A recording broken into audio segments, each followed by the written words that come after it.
والسابقون الأولون من المهاجرين والأنصار والذين اتبعوهم بإحسان رضي الله عنهم ورضوا عنه وأعد لهم جنات تجري تحتها الأنهار خالدين فيها أبدا ذلك الفوز العظیم۔ وہ مہاجر و انصار جنہوں نے سب سے پہلے دعوت ایمان پر لبیک کہنے میں سبقت کی، نیز وہ جو بعد میں راست بازی کے ساتھ ان کے پیچھے آئے، اللہ ان سے راضی ہوا اور وہ اللہ سے راضی ہوئے۔ اللہ نے ان کے لیے ایسے باغ مہیا کر رکھے ہیں جن کے نیچے نہریں بہتی ہوں گی اور وہ ان میں ہمیشہ رہیں گے، یہی عظیم الشان کامیابی ہے۔ وَمِمَّنْ حَوْلَكُمْ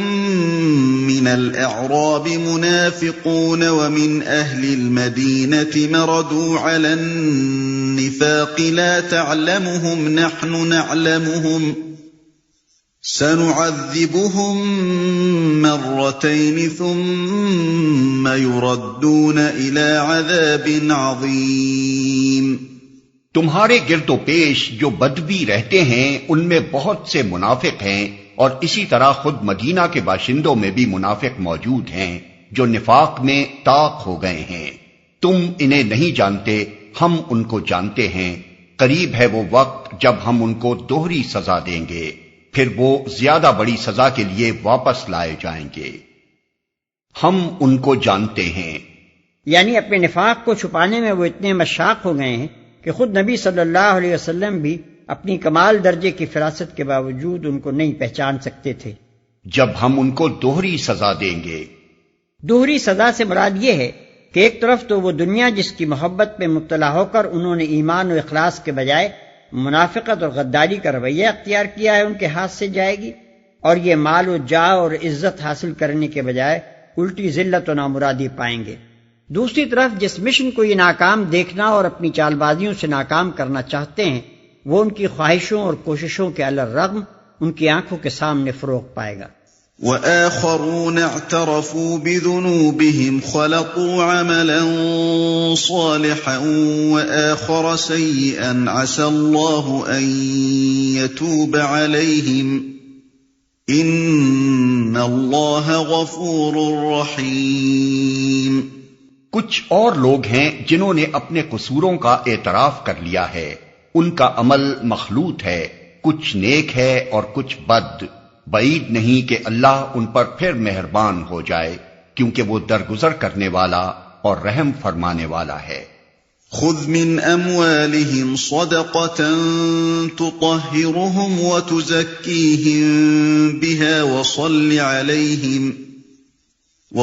عليهم ان صلاتك سكن لهم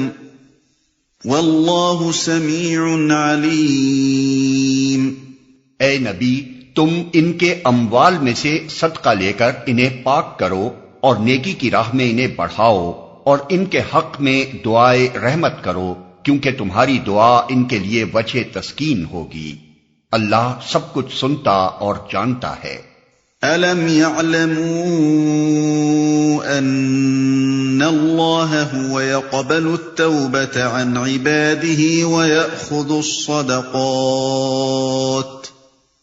وَيَأْخُذُ الصَّدَقَاتِ وَأَنَّ اللَّهَ هُوَ التَّوَّابُ الرَّحِيمُ۔ کیا ان لوگوں کو معلوم نہیں ہے کہ وہ اللہ ہی ہے جو اپنے بندوں کی توبہ قبول کرتا ہے اور ان کی خیرات کو قبولیت عطا فرماتا ہے، اور یہ کہ اللہ بہت معاف کرنے والا اور رحیم ہے۔ وَقُلِ اعْمَلُوا فَسَيَرَى اللَّهُ عَمَلَكُمْ وَرَسُولُهُ وَالْمُؤْمِنُونَ وَسَتُرَدُّونَ إِلَى عَالِمِ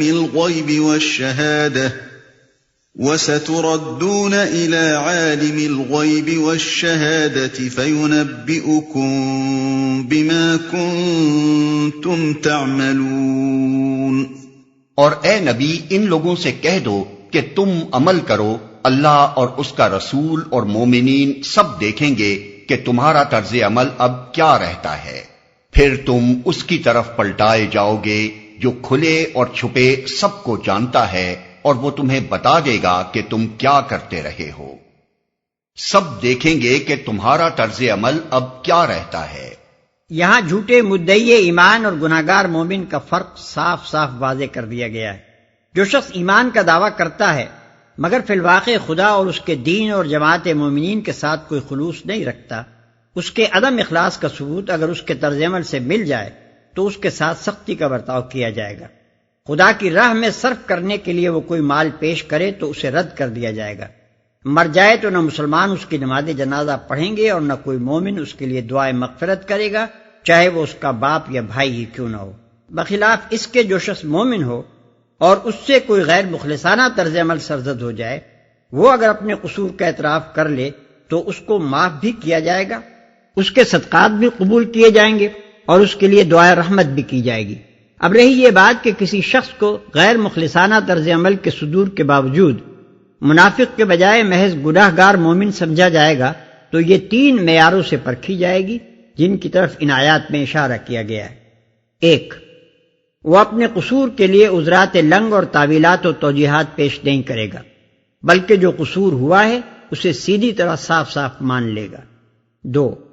اس کے سابق طرز عمل پر نگاہ ڈال کر دیکھا جائے گا کہ یہ عدم اخلاص کا عادی مجرم تو نہیں ہے۔ اگر پہلے وہ جماعت کا ایک صالح فرد رہا ہے اور اس کے کارنامہ زندگی میں مخلصانہ خدمات، ایثار و قربانی اور سبقت الی الخیرات کا ریکارڈ موجود ہے، تو باور کر لیا جائے گا کہ اس وقت جو قصور اس سے سرزد ہوا ہے وہ ایمان و اخلاص کے عدم کا نتیجہ نہیں ہے، بلکہ محض ایک کمزوری ہے جو وقتی طور پر رونما ہو گئی ہے۔ 3، اس کے آئندہ طرز عمل پر نگاہ رکھی جائے گی کہ آیا اس کا اعتراف قصور محض زبانی ہے یا فی الواقع اس کے اندر کوئی گہرا احساس ندامت موجود ہے۔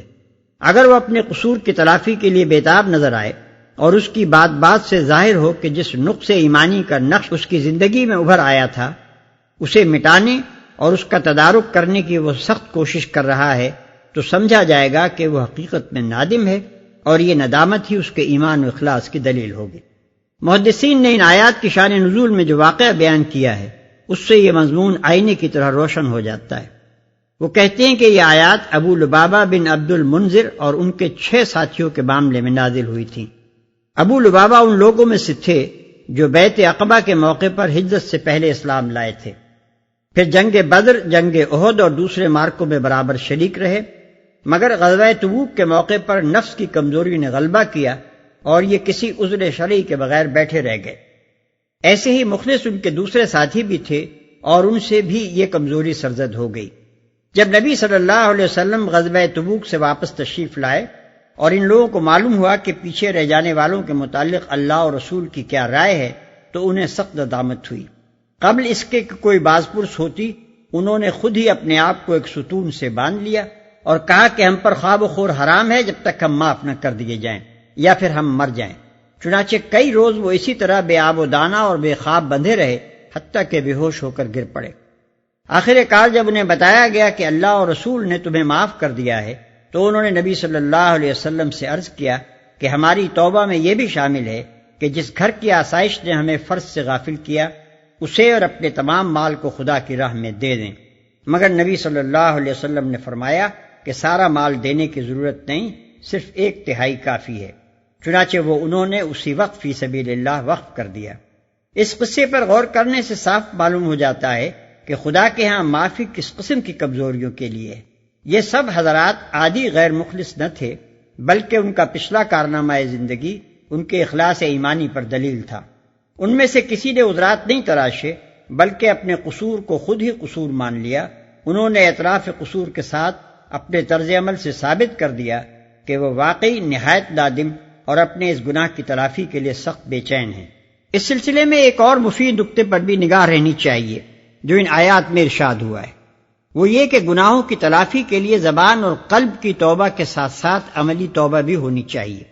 اور عملی توبہ کی ایک شکل یہ ہے کہ آدمی خدا کی راہ میں مال خیرات کرے۔ اس طرح وہ گندگی جو نفس میں پرورش پا رہی تھی اور جس کی بدولت آدمی سے گناہ کا صدور ہوا تھا دور ہو جاتی ہے اور خیر کی طرف پلٹنے کی استعداد بڑھتی ہے۔ گناہ کرنے کے بعد اس کا اعتراف کرنا ایسا ہے جیسے ایک آدمی جو گڑھے میں گر گیا تھا اپنے گرنے کو خود محسوس کرے، پھر اس کا اپنے گناہ پر شرمسار ہونا یہ معنی رکھتا ہے کہ وہ اس گڑھے کو اپنے لیے نہایت بری جائے قرار سمجھتا ہے اور اپنی اس حالت سے سخت تکلیف میں ہے، پھر اس کا صدقہ و خیرات اور دوسری نیکیوں سے اس کی تلافی کی سعی کرنا گویا گڑھے سے نکلنے کے لیے ہاتھ پاؤں مارنا ہے۔ اور وہ تمہیں بتا دے گا کہ تم کیا کرتے رہے ہو۔ مطلب یہ ہے کہ آخر کار معاملہ اس خدا کے ساتھ ہے جس سے کوئی چیز چھپ نہیں سکتی، اس لیے بالفرض اگر کوئی شخص دنیا میں اپنے نفاق کو چھپانے میں کامیاب ہو جائے اور انسان جن جن معیاروں پر کسی کے اخلاص و ایمان کو پرکھ سکتے ہیں ان سب پر بھی پورا اتر جائے تو یہ نہ سمجھنا چاہیے کہ وہ نفاق کی سزا پانے سے بچ نکلا ہے۔ وَآخَرُونَ مُرْجَوْنَ لِأَمْرِ اللَّهِ إِمَّا يُعَذِّبُهُمْ وَإِمَّا يَتُوبُ عَلَيْهِمْ وَاللَّهُ عَلِيمٌ حَكِيمٌ۔ کچھ دوسرے لوگ ہیں جن کا معاملہ ابھی خدا کے حکم پر ٹھہرا ہوا ہے، چاہے انہیں سزا دے اور چاہے ان پر اثر نو مہربان ہو جائے، اللہ سب کچھ جانتا ہے اور حکیم و دانا ہے۔ یہ لوگ ایسے تھے جن کا معاملہ مشکوک تھا، نہ ان کے منافق ہونے کا فیصلہ کیا جا سکتا تھا نہ گناہگار مومن ہونے کا۔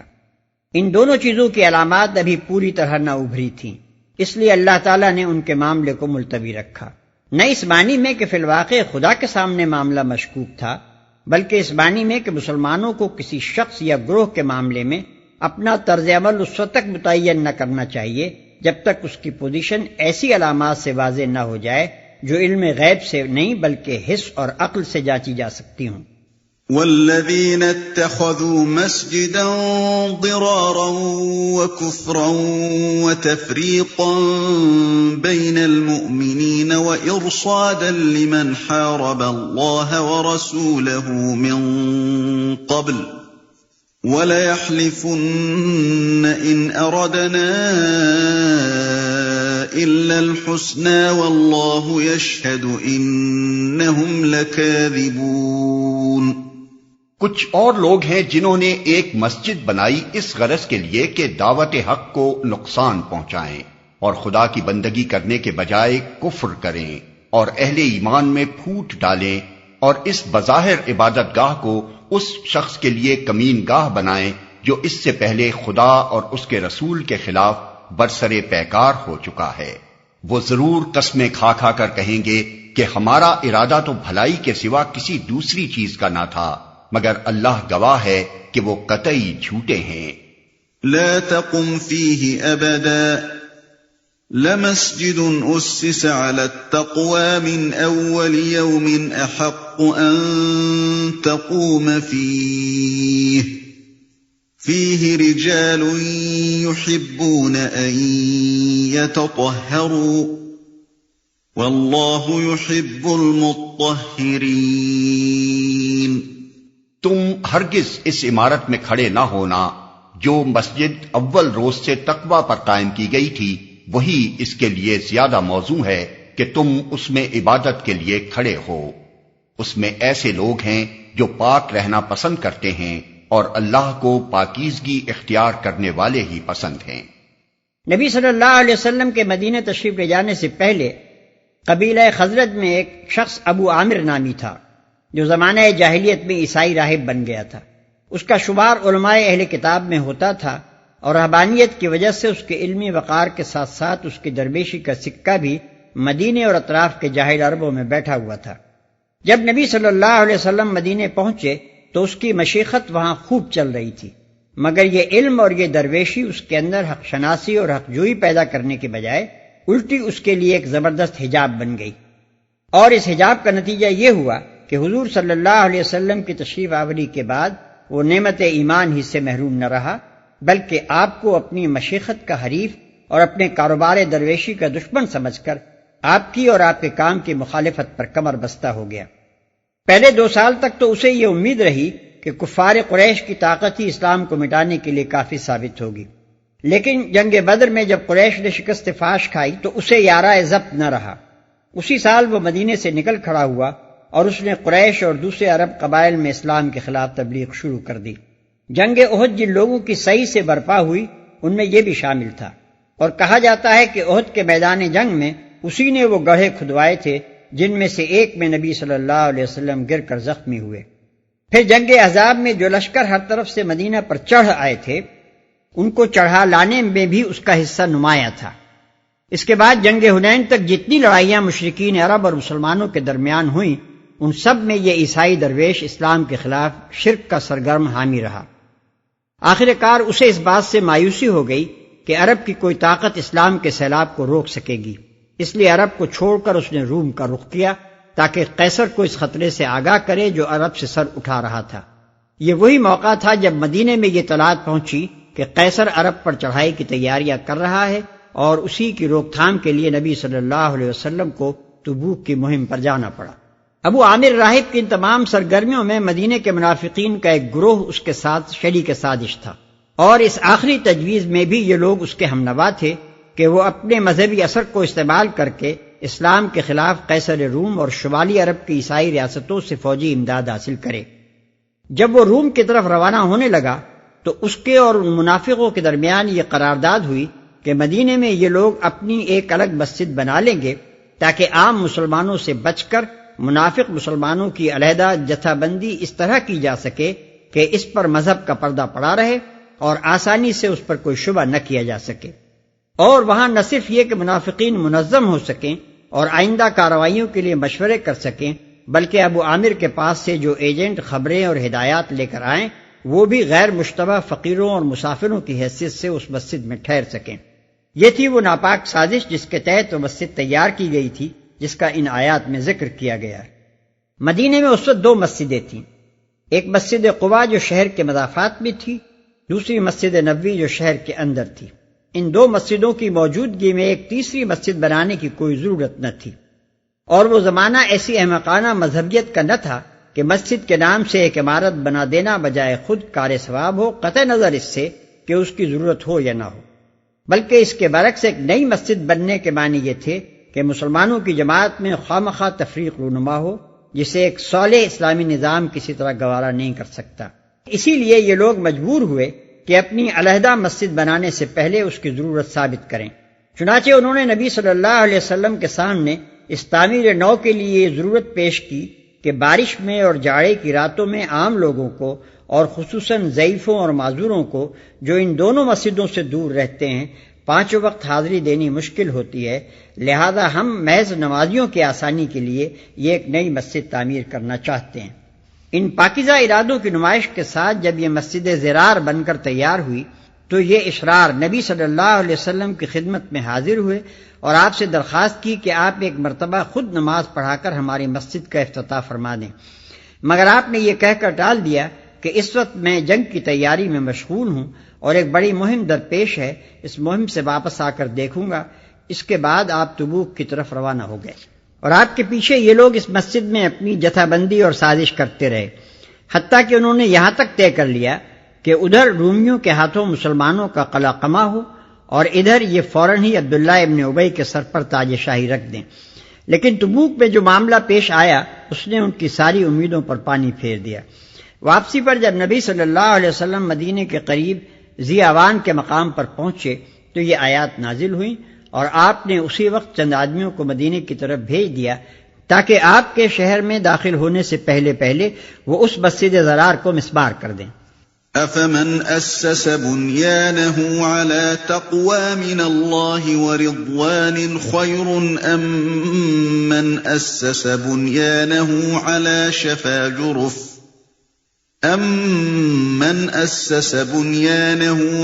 شَفَا جُرُفٍ هَارٍ فَانْهَارَ بِهِ فِي نَارِ جَهَنَّمَ وَاللَّهُ لَا يَهْدِي الْقَوْمَ الظَّالِمِينَ۔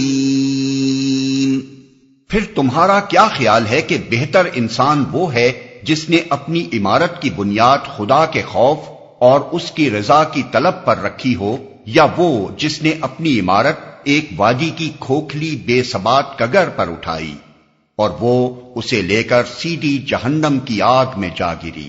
ایسے ظالم لوگوں کو اللہ کبھی سیدھی راہ نہیں دکھاتا۔ بے ثبات کگر پر اٹھائی، متن میں لفظ جرف استعمال ہوا ہے جس کا اطلاق عربی زبان میں کسی ندی یا دریا کے اس کنارے پر ہوتا ہے جس کے نیچے کی مٹی کو پانی نے کاٹ کاٹ کر بہا دیا ہو اور اوپر کا حصہ بے سہارا کھڑا ہو۔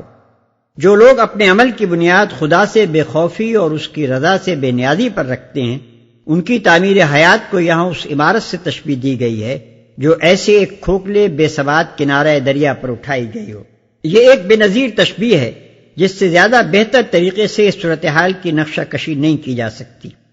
اس کی پوری معنویت ذہن نشین کرنے کے لیے یوں سمجھیے کہ دنیاوی زندگی کی وہ ظاہری سطح جس پر مومن، منافق، کافر، صالح، فاجر، غرض تمام انسان کام کرتے ہیں، مٹی کی اس اوپری تہ کی مانند ہے جس پر دنیا میں ساری عمارتیں بنائی جاتی ہیں۔ یہ تہ اپنے اندر خود کوئی پائیداری نہیں رکھتی، بلکہ اس کی پائیداری کا انحصار اس پر ہے کہ اس کے نیچے ٹھوس زمین موجود ہو۔ اگر کوئی تہ ایسی ہو جس کے نیچے کی زمین کسی چیز مثلاً دریا کے پانی سے کٹ چکی ہو، تو جو ناواقف انسان اس کی ظاہری حالت سے دھوکہ کھا کر اس پر اپنا مکان بنائے گا، اسے وہ اس کے مکان سمیت لے بیٹھے گی،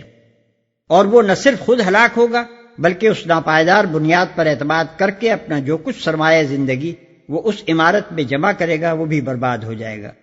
بالکل اسی مثال کے مطابق حیات دنیا کی وہ ظاہری سطح بھی جس پر ہم سب اپنے کارنامۂ زندگی کی عمارت اٹھاتے ہیں، بجائے خود کوئی ثبات و قرار نہیں رکھتی، بلکہ اس کی مضبوطی و پائیداری کا انحصار اس پر ہے کہ اس کے نیچے خدا کے خوف، اس کے حضور جواب دہی کے احساس اور اس کی مرضی کے اتباع کی ٹھوس چٹان موجود ہو۔ جو نادان آدمی محض حیات دنیا کے ظاہری پہلو پر اعتماد کر لیتا ہے اور دنیا میں خدا سے بے خوف اور اس کی رضا سے بے پرواہ ہو کر کام کرتا ہے، وہ دراصل خود اپنی تعمیر زندگی کے نیچے سے اس کی بنیادوں کو کھوکھلا کر دیتا ہے، اور اس کا آخری انجام اس کے سوا کچھ نہیں کہ یہ بے بنیاد سطح جس پر اس نے اپنی عمر بھر کا سرمایہ عمل جمع کیا ہے، ایک دن یکایک گر جائے اور اسے اس کے پورے سرمایہ سمیت لے بیٹھے۔ ایسے ظالم لوگوں کو اللہ کبھی سیدھی راہ نہیں دکھاتا۔ سیدھی راہ یعنی وہ راہ جس سے انسان بامراد ہوتا اور حقیقی کامیابی کی منزل پر پہنچتا ہے۔ لا يزال بنيانهم الذي بنوا ريبة في قلوبهم إلا أن تقطع قلوبهم والله عليم حكيم۔ یہ عمارت جو انہوں نے بنائی ہے ہمیشہ ان کے دلوں میں بے یقینی کی جڑ بنی رہے گی، جس کے نکلنے کی اب کوئی صورت نہیں بجز اس کے کہ ان کے دل ہی پارا پارا ہو جائیں۔ اللہ نہایت باخبر اور حکیم و دانا ہے۔ ان کے دل ہی پارا پارا ہو جائیں، یعنی ان لوگوں نے منافقانہ مکر و دغا کے اتنے بڑے جرم کا ارتکاب کر کے اپنے دلوں کو ہمیشہ ہمیشہ کے لیے ایمان کی صلاحیت سے محروم کر لیا ہے، اور بے ایمانی کا روگ اس طرح ان کے دلوں کے ریشے ریشے میں پیوست ہو گیا ہے کہ جب تک ان کے دل باقی ہیں یہ روگ بھی ان میں موجود رہے گا۔ خدا سے کفر کرنے کے لیے جو شخص علانیہ بت خانہ بنائے یا اس کے دین سے لڑنے کے لیے کھلم کھلا مورچے اور دمدمے تیار کرے، اس کی ہدایت تو کسی نہ کسی وقت ممکن ہے، کیونکہ اس کے اندر راست بازی، اخلاص اور اخلاقی جرت کا وہ جوہر تو بنیادی طور پر محفوظ رہتا ہے جو حق پرستی کے لیے بھی اسی طرح کام آ سکتا ہے جس طرح باطل پرستی کے کام آتا ہے۔ لیکن جو بزدل، جھوٹا اور مکار انسان کفر کے لیے مسجد بنائے اور خدا کے دین سے لڑنے کے لیے خدا پرستی کا پرفریب لبادہ اوڑھے، اس کی سیرت کو تو نفاق کی دیمک کھا چکی ہوتی ہے، اس میں یہ طاقت ہی کہاں باقی رہ سکتی ہے کہ مخلصانہ ایمان کا بوجھ سہار سکے۔